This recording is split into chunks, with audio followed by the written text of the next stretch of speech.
देवताओं का युद्ध हुआ ना, उस युद्ध में क्या हुआ, देवताओं की विजय हुई। तो देवताओं ने मिलकर के कहा गणेश जी से, क्या कहा कि महाराज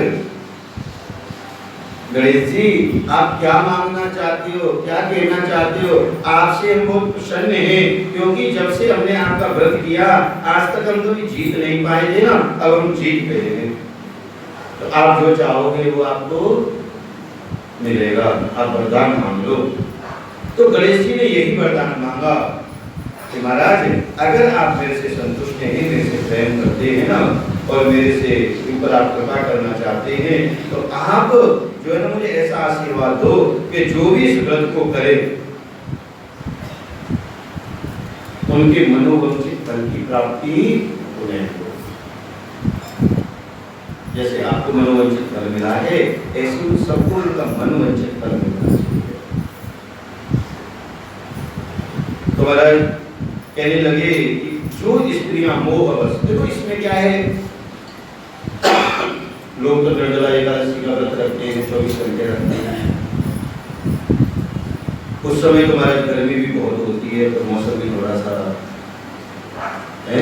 नरम है, तो कभी भी ऐसा व्रत जो होता है उसे छोड़ा नहीं जाता, उसे त्यागा नहीं जाता। कोई कथाओं में लिखा है कि व्रत को नहीं करना चाहिए या रोगी को नहीं करना चाहिए, और महाराज ये कथा कहती है कि करना ही चाहिए। ऐसा नहीं है कि महाराज किसी भी कारण हम सोचें कि ना करें, अब तो दिन भी छोटी है, कोई ऐसी बात नहीं है, कोई विशेष बात नहीं है। और घर परिवार को चलाने के लिए ना माताएं जो होती है ना, इनके अंदर क्या होता है, त्याग की मूर्ति है। माताएं कौन होती हैं, त्याग की मूर्ति होती है। तो एक दिन के लिए जलपान को त्याग करके भगवान गणेश जी से प्रार्थना करें, तो महाराज उनका स्वभाव जो है ना हमेशा के लिए अटल रहता है। अखंड सौभाग्यवती का उन्हें वर प्राप्त होता है। स्त्रियों के लिए सबसे श्रेष्ठ अगर कुछ है तो वो उनका स्वभाव है। जैसे पिता के घर से डोली आती है, तो पति के घर से पति के सामने ही उसके देखते हुए जो लेकर के आया था ना, वही हमें छोड़ने जाना चाहिए। तो महाराज जो भी प्राणी, जो भी माताएं इस व्रत को करती है, गणेश जी देखो संकल्प लेती है। देखो एक दिन पहले इस व्रत का नियम लें, प्रातःकाल उठें। अभी व्रत कहता है, कथा कहती है ना, माता क्या करती प्रातःकाल उठ करके, पता है आपको, सब लोग करके आए हैं, कुछ लोग ऐसे हैं जो न करके आए हों, क्या सरगी सवेरे सवेरे, ठीक है ना, कथा कहती है, इसमें जो है ना ऐसा हम लोग जो है ना कोशिश करें। वैसे जिसका जो विधान है देखो इसमें ऐसा कुछ नहीं है, अब उधर का विधान है ऐसा तो करेंगे, पर कथा कहती है कि निर्जल ही रहें। हम लोग चरणामृत भी लेते हैं ना, चरणामृत भी आज के दिन नहीं लेना चाहिए। चरणामृत यहाँ से ले जाना चाहिए, पर साथ के साथ लेना, जब शाम को जल पीते हैं ना चंद्रमा को अर्घ दे करके, जब भी उसका पान करना चाहिए। अगर ऐसे चरणामृत का बीच बीच में एक दो बार और पी लेंगे तो फिर कैसे काम बनेगा। अगर दो जगह कथा और हो गई और चरणामृत पी गया तो काम, ठीक है ना। देखो मैं इसलिए समझा रहा हूँ कि सभी माताओं को बड़े भाव से, बड़े प्रेम से, और सबसे बड़ी बात क्या है ना, इस व्रत को करने से, इस व्रत को करना चाहिए, और इस व्रत को करते वक्त क्रोध नहीं करना चाहिए। क्या नहीं करना चाहिए, क्रोध नहीं आना चाहिए। क्रोध का परित्याग करो, बिल्कुल परित्याग कर दो क्रोध का, और क्रोध का परित्याग करके बड़े भाव से, बड़े प्रेम से जो भी माता इस व्रत को करती है, सुंदर शाम को भगवान की कृपा से गणेश जी की कथा श्रवण करती हैं, और कथा सुनने के बाद में चंद्रमा को अर्घ दें, और अर्घ दे करके भोजन बनाएं। और भोजन बना करके पता है क्या, भोजन चाहे पहले बना लें, कोई बात नहीं। जब चंद्रमा रात को 9 बजे निकलेगा तो बाद में भोजन कैसे बनाएंगे, है ना। तो इसके बाद में अर्घ दे करके जो अपने घर में व्रत है सबसे पहले भोजन में ब्राह्मणों को भोजन कराएं। ऐसा नहीं है कि हमने व्रत किया है तो सबसे पहले भोजन भूख की हूँ, सुबह से भूख लग रही है, तुम्हें क्या लगता है? ऐसा नहीं कि सबसे पहले व्रत को भोजन दें, ब्राह्मण को भोजन दें और इसके बाद में फिर भोजन प्रेम से खुद करें। तो सभी स्त्रियां अगर इस प्रकार से व्रत करती हैं तो गणेश जी महाराज की कृपा जो है ना उनके ऊपर हमेशा होती है और उनका जो सुहाग है वो हमेशा अटल रहता है, सौभाग्यवती रहती है। तो कहने लगे महाराज मेरे मन में एक बात और आई है, ये क्या बात है पूछो ना। ये देखो प्राचीन काल में मैं पूछना चाहता हूँ कि इस व्रत को किसने किया।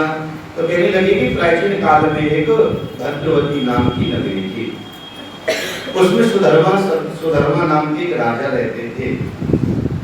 उनके 4 पुत्र थे, चारों के चारों जो पुत्र है ना वो बहुत ही अच्छे थे। देवहोम, पशु शर्मा, जय शर्मा और शोभन। और उनके यहाँ पर एक पुत्री थी, उस बेटी का जो नाम था ना वो था वीरवती। वीरवती उसका नाम था। अब राजा ने क्या किया, अपने शिष्य के साथ उसका विवाह कर दिया और उस शिष्य का क्या नाम था, देवव्रत। एक दिन क्या हुआ, वो शिष्य जो है ना वहां राजा के भवनों में ही राजा के पास बैठा हुआ था और मोहवश उनकी धर्मपत्नी की जो है वीरवती जी उन्होंने व्रत नहीं किया था। तो एक काला सर्प आया और सर्प ने आकर के क्या किया कि उनको डस लिया।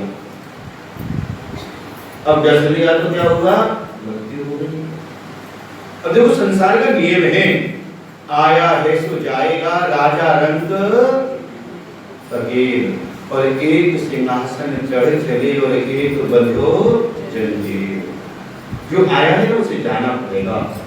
पर महाराज देखो अगर ऐसा कुछ होता है तो कष्ट कितना हुआ। अब तो बेटी क्या, अच्छा फिर राजा के भवनों में सर्प ने डसा, उसे सांप ने डसा, ठीक है ना, बड़ा कष्ट हुआ। अब तो हमारा राजा अलग विलाप करता है, चारों राजा के पुत्र अलग विलाप करते हैं, पूरा नगर एकत्रित हो गया। अब तो सब के सब विलाप करने लगे, रोने लगे। पर राजा का ऐसा पुण्य कर्तव्य, राजा का ऐसा कोई पुण्य फल कि महाराज वहां से महाराज राजा को महामुनि पुलस्त जी ने रहे थे। महामुनि पुलस्त जी जब निकल रहे थे ना तो पुलस्त जी ने देखा कि ये इतनी भीड़ क्यों लग रही है, क्या कारण है, ये जनता इतनी इकट्ठी क्यों हो रही है। पुलस्त जी ने पूछा तो राजा ने कुछ बताया नहीं। राजा तो महाराज संत के चरणों में शरणागति हो गया कि प्रभु ये मेरे जीवन का दुर्भाग्य है। हुआ क्या है आप ये बताओ ना। कहने लगे महाराज मैंने अपने जीवन में ऐसा कौन सा अपराध किया है, मेरी बेटी से ऐसी कौन सी गलती हुई है, कौन सा अपराध बना है जिस अपराध के कारण जो है ना आज मेरी बेटी का जो सुहाग है ना वो नहीं रहा। आप बताओ ना, मैंने सुना है आप तो त्रिकालदर्शी हो।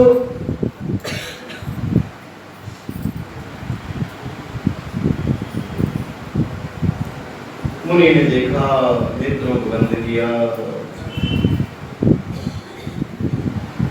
और नेत्रों को बंद करके देखा, कहा राजन तुम्हारी जो बेटी है ना उस बेटी ने गणेश जी का व्रत नहीं किया। अगर तुम्हारी बेटी गणेश जी का व्रत करती ना तो ऐसा कुछ नहीं होता।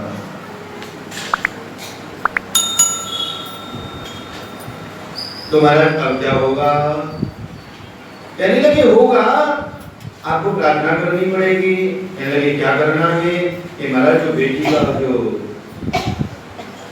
पति है ना उसे आप तेल के किसी कढ़ाई में रख दो। तेल में क्या होता है ना खराब नहीं होता शरीर। अचार जैसे हम लोग अचार भी डालते हैं तो उसमें इनको डाल देते हैं तो वो खराब होते हैं, नहीं होते ना, थोड़े वो ढीले हो जाते पर खराब नहीं होते। तो ऐसे वाला जो शरीर है ना अगर आप इसको उसमें रख दोगे ना और अपनी बेटी से कहो कि वो प्रति गणेश चतुर्थी का व्रत करे। प्रति गणेश चतुर्थी का व्रत मतलब समझ रहे हो ना, हर महीने आती है गणेश चतुर्थी और हर महीने ही वो व्रत करे और व्रत करके और वो गणेश जी से प्रार्थना करे।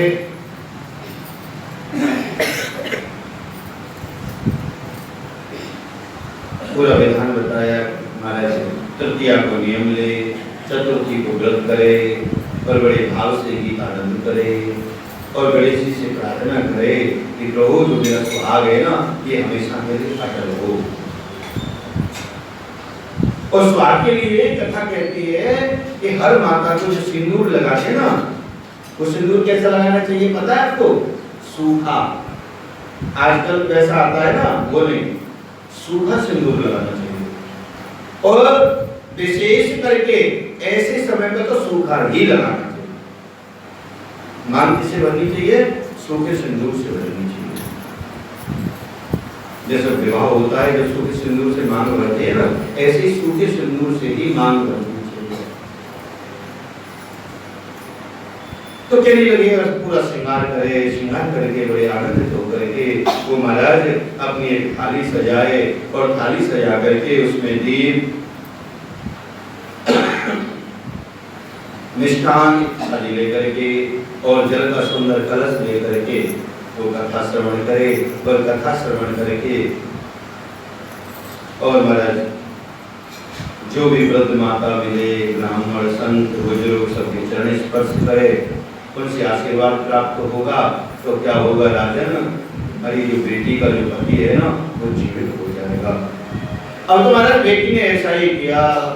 जब चतुर्थी आए, तृतीया को महाराज शरद हुए, स्नान ध्यान करे और स्नान ध्यान करने के बाद में महाराज प्रातः काल उठ करके गणेश जी का फिर ध्यान करे, व्रत करे और संध्या को चंद्रमा को अर्घ दे, पूजा करे। ऐसे करते करते करते करते महाराज क्या हुआ कि कार्तिक की भी चतुर्थी आ गई और कार्तिक की जब चतुर्थी आई फिर व्रत किया और फिर व्रत कर करके महाराज जैसे ही व्रत किया जो जल लेकर के आई तो जल को लेकर के महाराज जैसे ही पति के सबके ऊपर छिड़का और तो महाराज पति के जो नेत्र है ना हिलने लगे और देखा गणेश जी का नाम लेकर के वो खड़े हो गए। तो जो भी माता बहन गणेश जी का ध्यान करती हैं, पूजा में भी सर्वश्रेष्ठ गणेश जी को बताया है, व्रत में भी सर्वश्रेष्ठ गणेश जी महाराज, जो भी माता बहन गणेश जी का ध्यान करती है सभी का स्वागत रहता है, घर में सुख शांति समृद्धि बनी रहती है और गणेश जी की कृपा से उनके यहाँ किसी भी प्रकार की कोई कमी नहीं रहती। उनका जो जीवन है ना वो निरोग रहता है, उसमें कभी भी किसी भी तरीका का कोई रोग नहीं लगता। तो सब माता बहन व्रत करें और शाम को चंद्रमा को पहले कथा श्रवण करेंगी और कथा श्रवण करके फिर इसके बाद में शाम को चंद्रमा को जल दे करके और अपनी अगर घर में सास है तो सास को दो, ब्राह्मण को दो, ठीक है ना। और कई लोग क्या करते हैं ना सास को आज ही आज देंगे वो रोज ही देना चाहिए। क्या कर रहे हैं, मैं क्या बता रहा हूँ, सास को कहीं ऐसा मत करना आज ही आज दो, रोज ही देना चाहिए। क्या अपने खाने से पहले भोजन। अब देखो जब तक तो कथा में चल रही है थोड़ा ज्ञान की तरफ भी चलेगा तो हमें रोज ही देना चाहिए। और नित्य प्रति देखो राम कथा भी कहती है हम लोगों को क्या करना चाहिए। देखो बेटा चाहे कोई भी गलती करेगा, माँ बाप को हो सकता है कई बार गलती नजर ना आए, पर बहू की अगर छोटी सी भी हो तो नजर आएगी ना। तो ऐसे हम लोगों को क्या करना है कि कभी भी अपने सास ससुर को प्रातः काल उठ करके प्रणाम अवश्य करना चाहिए, उनसे आशीर्वाद लेना चाहिए। अगर संत और ब्राह्मणों का आशीर्वाद लेते प्रति लेते रहते हैं ना तो कभी भी जीवन में कोई परेशानी नहीं आती। नित्य प्रति आशीर्वाद लेना चाहिए, सबको लेना चाहिए। तो गणेश जी महाराज की कृपा हमारे और तुम्हारे सबके जीवन में बरसेगी अगर हम सब लोग गणेश जी का व्रत करेंगे और सभी लोग व्रत करेंगे और गणेश जी से प्रार्थना करेंगे कि हे प्रभु जो मेरा सुहाग है वो हमेशा अटल रहे, मेरा परिवार हमेशा फलता और फूलता रहे और मेरे जीवन में हमेशा मंगल होता रहे। गणेश जी महाराज की श्रीमन नारायण नारायण नारायण